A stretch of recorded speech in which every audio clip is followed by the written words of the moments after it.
The basics work when you do them consistently. And this is the reason why so many people today are unhappy with how they look, move, and feel. Because we have created through Instagram and social media a society full of societal gym sluts who are looking for the magic banana. And what I mean by that is people who are captured like magpies at the latest bright shiny object, hoping that this gym, this trainer, this program, this method of training is going to offer them security and the solution to all their problems, when it runs much, much deeper than that. And most people don't want to accept that, and they don't want to do the work for it. Therefore, they're always chasing their tail like a dog, never getting anywhere. And you don't have to take what I say as truth. You can attach to your own story. I don't mind. I'm just telling you, 18 years of coaching, both the physical, mental, and emotional field, I have learned a thing or two, and I understand what it is that we need. And if you listen to this, take it on board, you're going to be in a better position to do something about it. So every man, woman, and child needs three things: emotional strength, mental strength, physical strength. And you break them down into four different topics. So for emotional strength, we need love, acceptance, belonging, to be seen and heard. For mental strength, we need fortitude, courage, confidence, self-belief. And for physical strength, we need mobility, strength, hypertrophy, and cardio. If we get these needs met, we are strong, we are secure, we are healthy. Now, the problem is we are so distracted and so insecure and so disconnected from self that we are looking for experts, Instagram experts, social media cures to our complex problems. And we've been conditioned to believe that 6 weeks, 8 weeks is going to be enough to cure it all. And most of us, 99% of us, are looking for all of this within this field.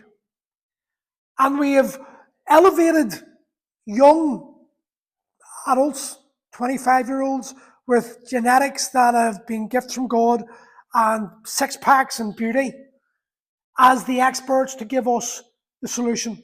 But they're not even experts in life. Now, the other problem is true experts are only experts in their field. And a lot of times, the science-based stuff rejects the intuitive stuff, the woo-woo stuff, where it's here. But this is the order we must go in my opinion. Emotional strength dictates mental strength. Mental strength will dictate physical strength. But we're doing it the opposite way. We're hoping that if we get physically strong, we'll be mentally strong, and that will make us emotionally strong. Doesn't work like that. For 90%. Don't get me wrong, there are some people who will get the physical strength and then mentally they're tough, emotionally they're retarded, they're redundant, they're just blocked off, and they won't acknowledge it. But you have to accept yourself as a living man or woman who have got complex needs, and social media reels of 3 minutes or less will not solve that problem, even though we're convinced it will. So, in the emotional strength, love, acceptance, belonging, and seen and heard, this is where it gets subdivided. There are multiple ways of approaching this: inner child work, breath work, meditation, sound baths, biodecoding, bioenergetics, plant medicine, mindfulness retreats, etc., etc., etc. These things here all work when you do the work. The problem is we get distracted. Oh, this isn't working, I'll go to this one. Oh, this one isn't working, I'll go to this one. Oh, this one isn't working, I'll go to this one. We're never given enough time to allow these things to happen. We're never giving ourselves permission to go through the processes we must go through. When things get difficult, we run away from it because the emotional field, we don't have the mental strength. And these are all interlinked. And when we see this, we can then give ourselves permission to just embrace it more rather than feel like failures. Feelings come first. You feel like a failure, it's a story. It's an opportunity. It's the cue for you to look deeper inside yourself. But we don't want to feel those feelings. We want them gone. We want to feel better, so we avoid them. But all these things here work. I've done most of them. Trust me, they do work. They're painful. They're overwhelming. They can make you feel like shit in the beginning.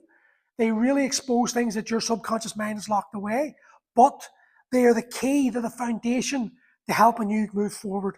And I know this for a fact because I used to carry a lot of weight. Now, I'm 48 years old. I've got a wee tiny pudgy bit, but I'm pretty confident and happy with how I look now. And it's not from this, it's been from this area that I've lost the weight. And I know there's going to be experts out there saying, but it's calories in, calories out, and all that stuff. Yes, you're right. But why was I eating the food? Why are you eating the food? Why are you drinking the beer? That's not calories in, calories, that's the conscious mind. That's you understand it. Calories in, calories is the conscious mind. Unconscious mind is the emotions. Okay?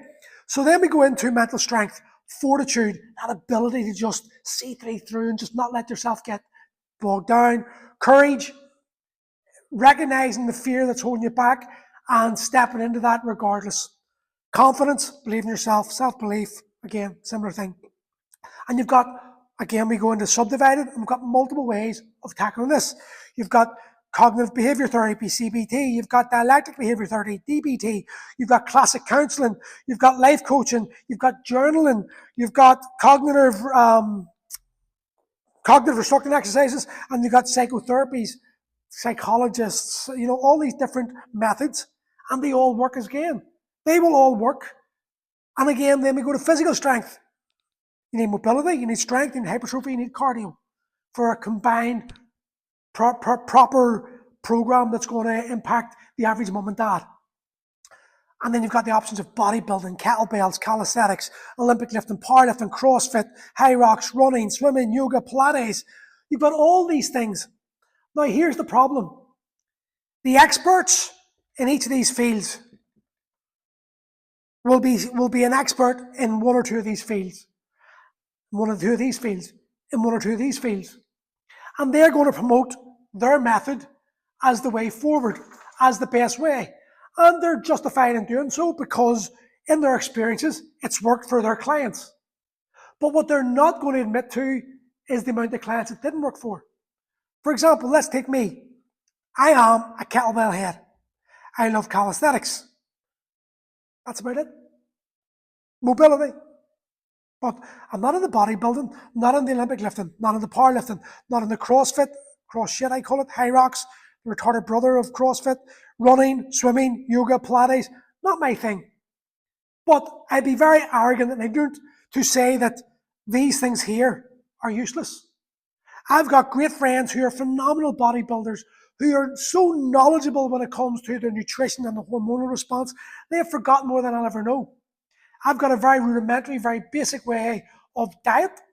I'm a big believer in fasting. I know my mate Aaron will belittle me for that, but he knows way more than I do about nutrition. But for me, it's worked. And for many men my age, it has worked. And there can be science to disprove it, but I'm more of an intuitive coach. I go by feeling, I go by gut instinct, and that's how I train. And I've trained thousands of people very successfully doing that through years and years and years of knowing what's worked for me, what's worked for others, and being able to adapt. Now, I've got knowledge in bodybuilding, I've got knowledge in Olympic lifting, I've got knowledge in CrossFit and powerlifting and all those other things, but I don't really push them. But I know plenty of people who benefit from them, and I will quite happily say to someone, kettlebells isn't for you, this gym isn't for you, you need to find a coach who's going to push you there. And I've lots of experience in these things here. I prefer other things too. I prefer some of them over others. And the same here. I've got a lot of experience here, and I've experienced most of them. And I prefer like the inner child work, I prefer breath work, I prefer the biocoding, the sound baths definitely, and the plant medicines. Everything else, I can take it. Meditation, I like it, but it's not really great for me. Mindfulness retreats, I like it, but it's not really for me. But it doesn't mean it's not working. And the thing is, if you like bodybuilding and you like CBT and you like, say, inner child work, and you stick with those three things for 12 months and you embrace it, guess what's going to happen? You're going to have a fantastic body, you're going to have a strong mind, and you're going to have like a level emotional field.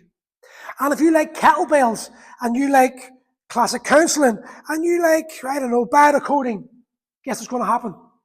You're going to have a strong body, you're going to have strong mind, and you're going to be emotionally secure as long as you do it consistently over a prolonged period. And if you like yoga and you like, I don't know, psychotherapy, and you like plant medicines, what's going to happen? You're going to have a strong body. You're going to have a strong mind, and you're going to have emotional strength. Because the key to fitness is very simple. Stress your body. Stress it more than it's used to. But do it in a way that doesn't overload it so much that you can't handle it. And if you extrapolate something over a year, that gives you permission and the ability to slowly step into what you require. Unfortunately, we're down here, the magic banana, the gym sluts, who are wanting all the answers to their problem in 6 weeks, 8 weeks. Doesn't happen. It gives you a very, very small window of opportunity, and most people don't succeed in it. Yes, you'll lose a few pounds. Yes, you'll feel better about yourself, but why do you always end up back in the starting position? Oh, I've put the weight back on, better start again. I'll go to another gym because that one didn't work.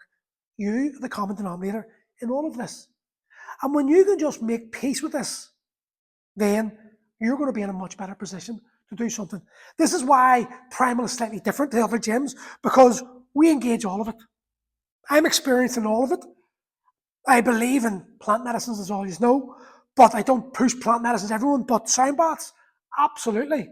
Meditation, absolutely. Because of breath work, absolutely. Because that gives you the opportunity to breathe. It gives you the opportunity to feel the frequency, the vibrations, and the impact it has. And everyone that attends sound baths always says at the end of it, whoa, I feel great. But that's temporary. But if you do that 2 times a week over a 6, 8 week, 12-week period, guess what starts happening? The same thing happens to the physical body whenever you start allowing yourself to train regularly. And when you go through things like this, like let's say CBT, you go through that and you change your habits.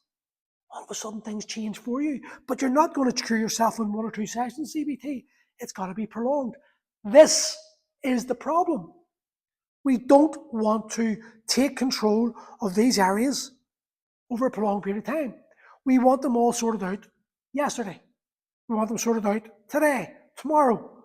We can't future forecast 12 months down the line, even though if you look at it logically, intellectually, 12 months is nothing. We're into the 2nd week now nearly of November. Do you remember when COVID started? That feels like last week. Where would you be today had you committed to doing, say, 3 times a week and 1 a week of one of these, or maybe journaling every day, how you feel for 10 minutes, 1 session of that and 3 sessions of some sort of fitness, whether it be in the house or by a trainer or a gym, whatever? Where would you be today? You'd be in a completely different position. And this is it. Folks, you need to understand that you're the common denominator, that you have got the power to change your entire life. All it takes for you is to commit to these things, to make peace with the journey ahead of you, and stop putting the roadblocks in front of you that stop you and prevent you from getting to where you want to be. How you think about yourself now is not the same way you're going to be thinking about yourself 12 months' time whenever you've committed to these processes. You have no concept of how you're going to think, feel, and move and act because you've never been there. Everything you're doing today is based on the version of you are today, but the version you are today has got you exactly what you've got today. So if you want to change that, you must be willing to change the actions, and you must be willing to accept that's going to take time. You didn't get to where you are today overnight. You're not going to cure it. But listen, if you're ready to change, and you're ready to commit, and you're ready to actually do something differently, give me a shout. I've got nearly 2 decades of experience doing this, and I know my system works when you do the work with it.